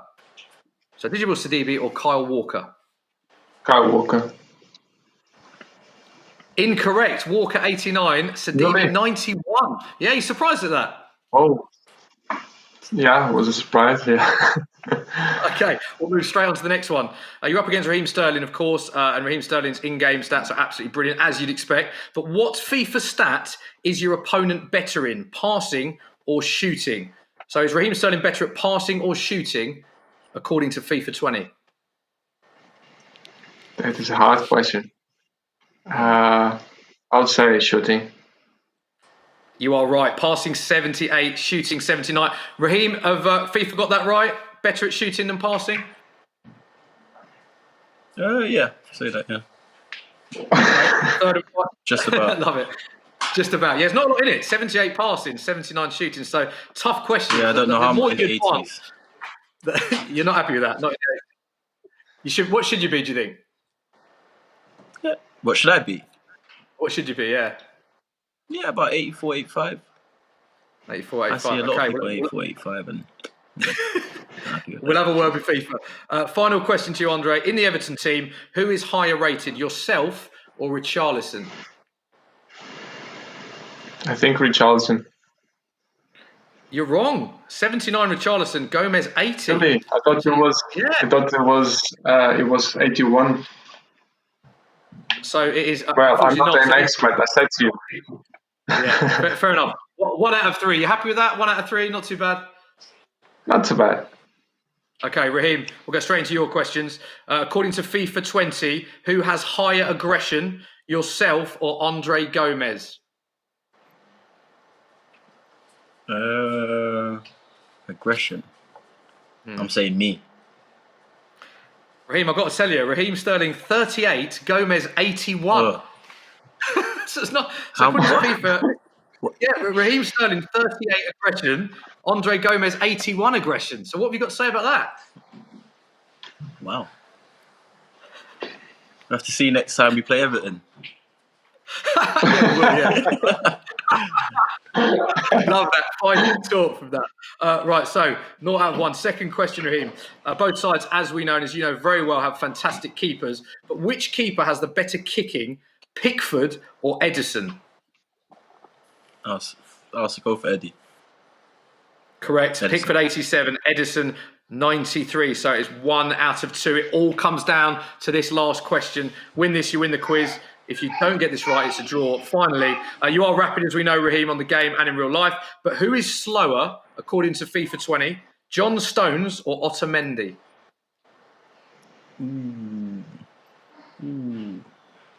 Got a lot of pace there. I'd say John Stones. John Stones, 68. You're wrong. Otamendi, 56. So Otamendi is slower. So do you think they've got that wrong, do you, Raheem? No, they got that correct. John's a little bit quicker, I think, I'd say. Fair enough. So it is 1-1 in the quiz. We can't separate them. Sorry, Andre Gomez 1 out of 3. Raheem Sterling 1 out of 3. We're almost ready to go. So let's bring in one of our co-presenters, Harry Panera. Delighted to say that Harry is alongside myself and Joe throughout this FIFA 5-day event. Harry, this is a big matchup, one that we've all been looking forward to. Yeah, massive. I think it's going to be a very attacking game because we saw with the game with Raheem Sterling against Wilfried Zaha how attackingly great Sterling was. But Andre Gomez, like we said earlier, is a fantastic player at the game. Looks very composed when he's playing, so I'm very intrigued to see what happens here. They did draw 1-1 in the quiz. Hopefully it's not the same in the game. Hopefully we get a lot of goals. So the game's coming soon, lads. What's your predictions, Joe? Because we've spoke about this before, about how different these players are. What do you reckon is going to happen in this game? Do you know what? I'm tired of making predictions. I'm wrong every single time, so I haven't got a clue, to be totally honest. I think that's why I asked you, Joe. I was originally thinking that Andre would be knocked out by Reece James, so he won 8-0. So I'm not going to make any predictions. I'm just hoping for goals here, Smithy. Yeah, so we are ready to go for the game. It is, of course, Raheem Sterling taking on Andre Gomez. Raheem Sterling off the back of a 5-4 victory against Wilfried Zaha of Crystal Palace. Andre Gomez, as Joe said there, 8-0 victory for Everton against Reece James of Chelsea. We are underway. And this is set to be an absolute cracker. This is one that a lot of fans have been very much looking forward to. The winner of this is our third quarter-final match of the day, of course. The winner of Everton against Man City will play Liverpool and Trent Alexander-Arnold specifically in the semi-final. The other semi-final confirmation that Diogo Jota is in that, and he will play the winner of Brighton against Burnley, which is our last quarter-final we will be bringing you today. Yes, exactly. And Everton on the attack early doors. Great football by Andre Gomez, and a snapshot from Bernard is well held by Edison. Really interesting, Andre Gomez playing himself down consistently here pre-game, saying that Raheem Sterling is the favourite for this one, despite an 8-0 win over Reece James that sent Twitter absolutely wild, didn't it? Reece James was not getting a lot of love from Chelsea fans, I think it's fair to say, after that one. But Andre Gomez did his club proud, and you can see that he is a good FIFA player, despite what he says, despite the fact he said he hasn't picked up a pad before a week ago, Smithy. Yeah, I think some of these, whether we believe that quite so much or not, I don't know. Andre Gomez was absolutely emphatic in his first game, played a great game, and Raheem Sterling probably gave us the most entertaining game of the tournament against Wilfried Zaha. Ebbed and flowed that one, but in the end he did win that one 5-4 against Wilfried Zaha, who was many people tipped to go very far in this tournament. So a big victory. Raheem Sterling's had a tough two opening games in this tournament. The draw hasn't been kind to him. Wilfried Zaha and then Andre Gomez. Interestingly, these teams have met twice in the Premier League already. Man City victorious on both occasions, 2-1 at home and 3-1 away. So Raheem Sterling has a good record against Everton. He has the first chance. Oh, narrowly wide, Joe. Oh, I think he just hit the post there. I think that might have clipped the upright. Really good build-up play by Raheem Sterling. Andre Gomez in his first game was talking about how he tries to play FIFA, how he plays in real life. So lots of possession-based football, very elegant on the ball as well. And at the moment, you can see that slow build-up play in effect. Dominic Calvert-Lewin got a first-half hat-trick in his opening game against Reece James. It might be slightly more cagey here, but obviously a good... Here's a chance. Here's a great chance and a great save by Edison. Slightly fortunate with the rebound. But nevertheless, a really good chance there, Harry. Yeah, really good chance. They've both had chances, very good chances actually, in the start of this game. I mean, I don't want to make another prediction and say this is going to be a cagey affair because it never really ends like that. But it has started off that way. It does seem that Andre Gomez is still sticking to his position-based football. But we all know how Raheem Sterling is when he's attacking as well. This kind of seems like a real game. Like, I feel like this is Pep playing. I don't know if this is Raheem Sterling or not. But Smithy, great game so far. Yeah, it's been a fantastic game so far. Not often have we seen 0-0 after 20 minutes. Big chance. Oh, it's a good save. But we usually see goals galore. Surely that is a chance that he must score. Will that be a chance that is rude later on? Yeah, very cagey affair so far, Joe. Very tough one to call this. He opened Andre Gomez up really well there, though, didn't he? And that was a brilliant save, bailing him out from Jordan Pickford in the Everton net. That front line of, I think he's gone for Leroy Sané, Raheem Sterling and Sergio Aguero. Very, very quick, very deadly. At the other end, we're seeing a slightly more patient build-up play from Andre Gomez, looking to get the ball to Dominic Calvert-Lewin, and then it just hits him on the heels. Very unlucky not to get through there, Harry. Very, very unlucky. This is a very, very tight game, and if we look at the players' posture, you can tell that they're not playing any games with this one, but this is a game that's going to come down to mistakes. I can see it. The defending's been very, very good, very compact as well, so I think they just need to work harder on breaching the lines a bit more, but fantastic start here, Smithy. Yeah, it's a fantastic start, and it's still 0-0, 28. Just a reminder that if it is 0-0 at the end of the game, we do go to golden goal, which we've not seen once in this tournament yet. Big first chance, and it's the first goal of the game. 1-0 to Man City. It's that man, Kevin De Bruyne, gives Raheem Sterling the early lead. Yeah, great build-up play from Raheem Sterling, wasn't it? Getting that second man run into effect. Kevin De Bruyne coming from deep. We've seen him do it in real life, does it in FIFA as well, scoring goals for fun at the moment, Raheem Sterling. 5 in his opening match against Wilfried Zaha, 1 in the first 30 minutes against Andre Gomez's Everton here. And this is going to be a test of Andre Gomez. It's the first time he's conceded in the tournament, of course, beating Reece James 8-0 early doors. We'll just have to see whether or not he can deal with the pressure of being a goal behind, Harry. Yeah, I think this is a big test to see if he's willing to, put all the stomps in to make sure that this is a win here. But Kevin De Bruyne, I must say, has been influential in this first half. He's been everywhere. He's even got a yellow card. There's an equaliser by Andre Gomez, Joe. Brilliant goal. Amazing build-up play by Andre Gomez, it has to be said. Sigurdsson coming from deep. We saw Kevin De Bruyne come from deep for Manchester City's goal. And now it's Gylfi Sigurdsson for Everton. I wonder whether that's a sign of things to come. These second-man runs from the midfield used to great effect by both players in the opening half. At the moment, it's an evenly poised game. The winner of this, of course, will go through to face Trent Alexander-Arnold. So we're either going to see a Merseyside derby or a top-of-the-table clash between Liverpool and Manchester City. We've seen those two sides battling it out for titles in real life. They could be battling it out for another title here, Smiths. Yeah, do you know what's really interesting, Joe, as well? This game is so evenly poised. It'd be fascinating to see if anyone decides to make any tactical changes, any substitutions at the halfway mark, if it remains at 1-1. Of course, 40 minutes on the clock. Raheem Sterling with that early goal through Kevin De Bruyne, but Andre Gomez straight back in it. These are two very, very good, experienced FIFA players. So it'd be interesting to see if any tactical changes are made. And as we say, we could see golden goal if the scores are level at the end of this game. So, Harry, what are the fans saying at this stage? Some are saying that this is the best game of the competition so far based on how cagey it is. I'm looking at the fact that, Raheem Sterling is defending really well, so he's learned his lesson from the first game. But this is a big test for Andre Gomez, as you said. I want to see how he's able to adapt with a player who's more compact and not, giving a lot of space and time, really. But great start so far. I don't know how to call it. I don't know about you, Smithy. I can't call it either. I'm not going to give you a prediction. I've made too many predictions, as we say, Joe, but it looks like it will be 1-1 at the half-time stage, Joe. Yeah, so there we have it. 1-1 at half-time. Andre, can you hear me okay? How are you feeling at half-time? Well, there's a lot of tension. Hard game. Raheem plays really well. So, Raheem, how stressed are you feeling there? Because it's very tense from where we're sitting.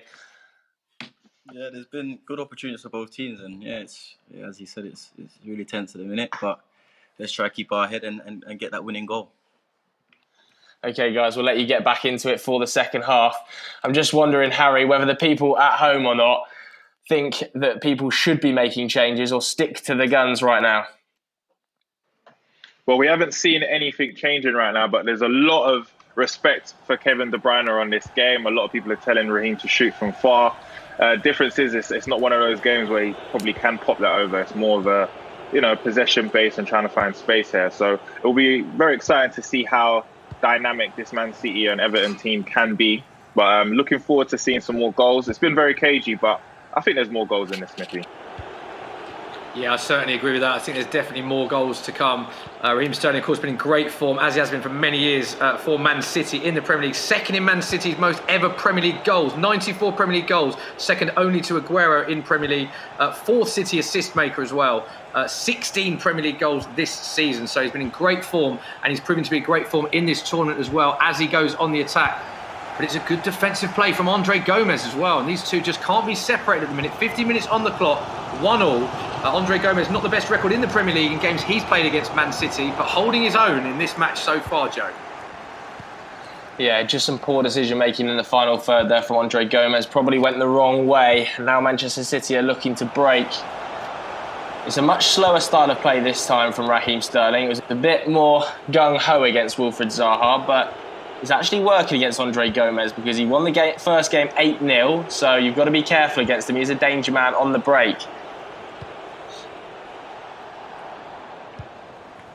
Look at this, really, really patient build-up play. Willing to go all the way back to the centre-backs, looking to pick passes between the lines, trying to find Leroy Sané here, back to Aguero. Can he get a shot off Aguero? Oh, you can't give him that much room on the edge of the box, just like in real life. Straight into the side netting, Harry.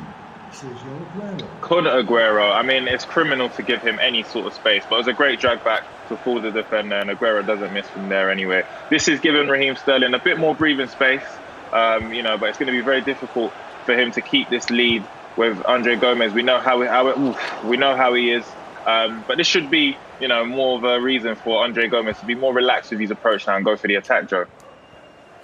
Yeah, plenty of time left in the game. Like we said, we might well see some in-game tweaks. Andre Gomez, of course, in his first game said that he never plays FIFA, really. He'd only picked up a pad 7 days ago and then ran out 8-0 victory against Reece James. Quite a lot of people questioned online whether or not he was just conning us so he could get some confidence. But he was very impressive, and he's actually been pretty impressive here. It's been a really, really even game between Raheem Sterling and Andre Gomez. Not too much to separate them. Raheem's just taking his chances slightly better so far, Smithy.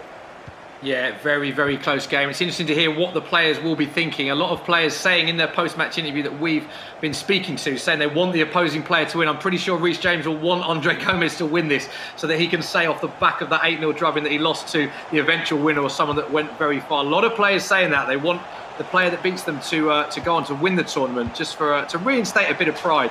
And it's a big chance here for Everton. Big chance.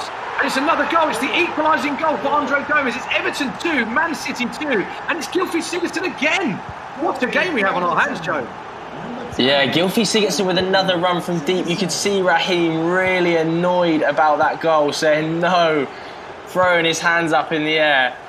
And it's been an effective tactic for Andre Gomez, using the second man run of Gylfi Sigurdsson, drawing out the centre-backs and then popping a single pass into him. Raheem now on the attack with Sergio Aguero looking to do the same. Aguero's in, should be a goal, is a goal. Hit straight back, 3-2. We're in for another stunner, Harry. Yeah, all of that tight game, we knew it was never going to happen. It's similar to the Wolves Rufus Zaha game and Raheem Sterling, where it's back-to-back goals now. I think the game's opened up more. Kun Aguero, crazy striker. I mean, one of the best in the world at the moment, and he's proven why in this game as well. But Raheem Sterling's hair on the wing, it just seems to be opened up now. I don't know how you feel about it, Joe. Yeah, the game has just opened up. It is often the way on FIFA. There's another chance here for Aguero. Can he get a shot off? Sergio Aguero, really good defending. Great defending by Andre Gomez there on the edge of the area. You know how hard it is to get a shot off. And now he's breaking with Bernard. Otamendi looking to get across. He does defend that well in the end, Raheem Sterling. Of course, the winner of this game is going to go on to play Trent Alexander-Arnold in the semi-final. But on the other side of the draw, you could well see Diogo Jota matching up against either Neil Maupay or Dwight McNeil. We'll be able to bring you that game later this afternoon. Diogo Jota progressing to the semi-finals with a fine victory, of course, representing Wolves at eSport level and international level. And here's a chance for Andre Gomez. Richarlison. There's a scramble in the box. Is he going to go over the line? Oh, it's cleared off the line by Joe, Manchester what a City. moment that is. What an absolutely incredible piece of defending. There's a scramble in the box. Not sure what's going on. And Raheem Sterling clears Smithy. Joe, what have we just witnessed? That could be a huge moment in the game in the 79th minute mark. We saw one of the most fortuitous goals scored in the last game. A dreadful own goal for Lys Mousset. So unlucky. It was one that Diogo Jota had his head in his hands for. He couldn't even celebrate. And that could have been a huge, huge moment in the game. Raheem Sterling goes straight down the other end. The chance. Oh, it's off the post. That would have been the chance to kill the game off. And what a few minutes we've witnessed. Both players with massive chances to score. Somehow, it's still 3-2. Can Raheem see this out?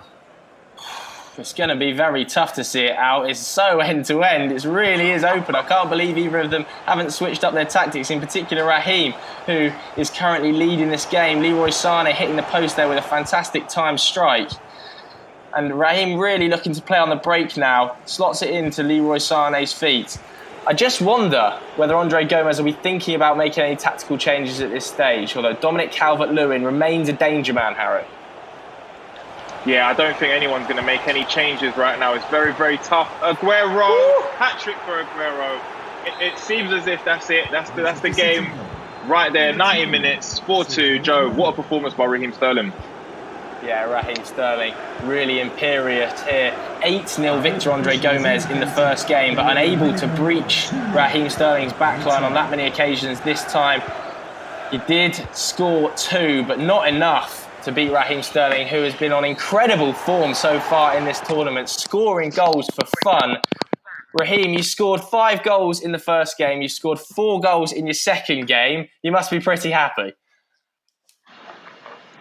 Sorry, is that to me? Sorry.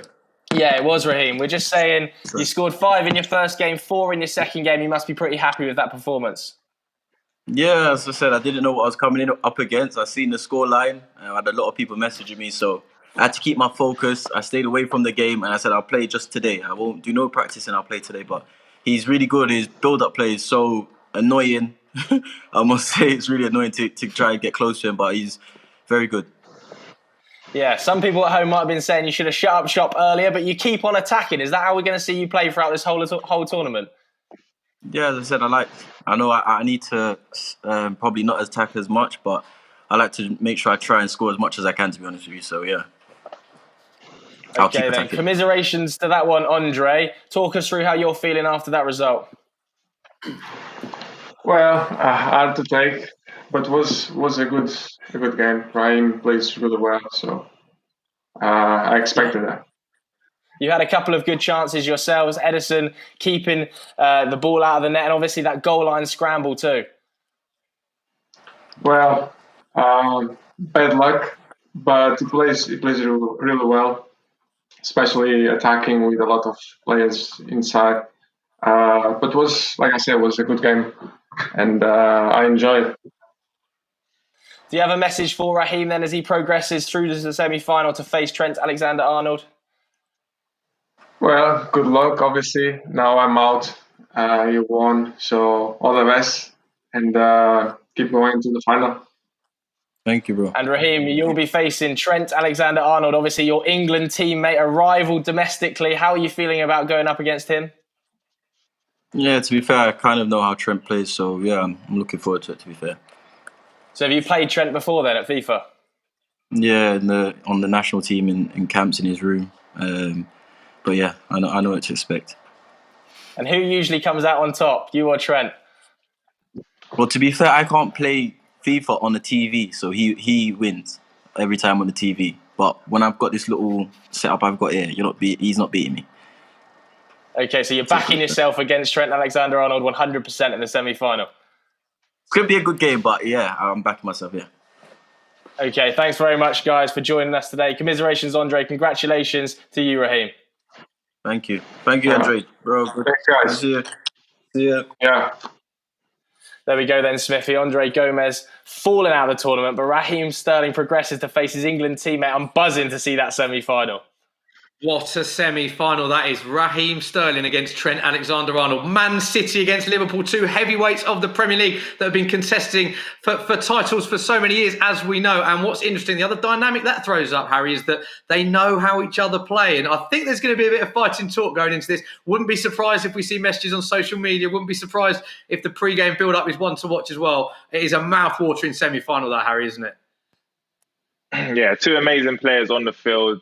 And by the looks of it, them getting into the semi-finals, two amazing players off the field as well. So it's going to be a good game. They've played each other before, like Raheem's said before. So it seems as if he's lost before. So he's got to get one over him. And why not get over in the biggest competition probably that they're going to face each other? So I can't wait. I'm not making an offer again because I did say Andre Gomez was going to win this and he didn't. So I'm not making no assumptions against Smithy. Yeah, no doubt they'll be messaging each other. I cannot wait to see the build-up to this one. Let's just reflect on that game, Joe, because I think tactically that was a very good game. One thing we can say about Raheem, he's very entertaining to watch. As you quite rightly put in your post-match interview there, he could have shut up shop, could have gone more defensive, like he could have done in the first game against Zaha, because he did have that 2-goal lead, if you remember, then Zaha scored late. But he's a very exciting player, much like he is in the Premier League. Very exciting to watch. Yeah, very, very exciting player. I mean, he is going to have to be a little bit more defensive, I'm sure, against Trent. I've got a delivery man buzzing at my door, by the way, so apologies for that. I'll go and let him in just a moment. But yeah, I'm sure he'll be excited to face Trent Alexander-Arnold in the next round. I do think, though, that Trent is going to have to try and play a little bit slower because Raheem Sterling wants to play 100 miles an hour going forward, doesn't he, Harry? 100%. I think he's going to have to slow it down completely. I think, but the one thing I can say is that Trent is also attacking as well. So I feel like we're going to see a very attacking game. And if anything changes, then I'm sure it will just be a lot of goals. But I can't wait for the next round. And I can't wait for the next fixture either, Smithy.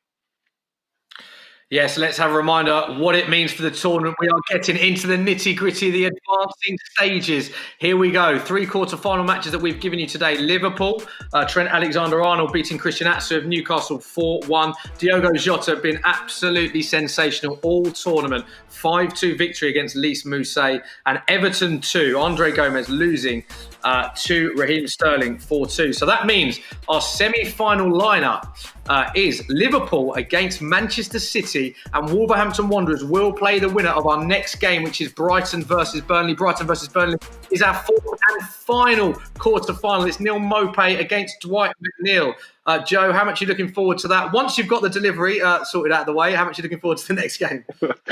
Yeah, hopefully the delivery man has left the building now, but I'm buzzing for it, Smithy. Neil Maupay has been one of the most exceptional competitors we've seen so far, plays an awful lot of Ultimate Team, has been able to translate that really well into 85 rated mode. Dwight McNeil might have had a slightly easier route to this stage, but nevertheless, let's not write him off, Harry. No. I feel like we've written him off a bit too much by not mentioning his name, but he's a very composed player as well. So it'll be good to see how he goes against one of our favourites as well, Neil. But I'm excited. This competition's brought a lot of goals, so I don't think it's going to stop anyway, Smithy. I think this is going to be one of the best games that we've seen today as well. Yeah, love it. HP, just want to finally get your thoughts on some of the in-game players because Glenn Murray has scored 8 goals for Neil Maupay's Brighton. He said Glenn Murray is the GOAT, mate, in this tournament. Are we going to see Glenn Murray, the GOAT, reappear shortly? 100%. I think that's one thing we can count on is that Neil Maupay is going to use Glenn Murray to the best of his advantage and get more goals. It would be crazy if he scores 4 again. That would be on the trot. So 3 games, 4 goals. Each game. So I'm looking forward to see how he uses Glenn, Smithy. Okay, so that is all we have time for right now. We'll be back at 4:00 for Brighton against Burnley, our 4th and final quarter-final. The winner of that will go up against Diogo Jota in tomorrow's semi-final of Wolverhampton Wanderers. Thank you for joining us, and a quick reminder, please all stay at home, stay safe, and save lives. We'll see you soon. Bye-bye.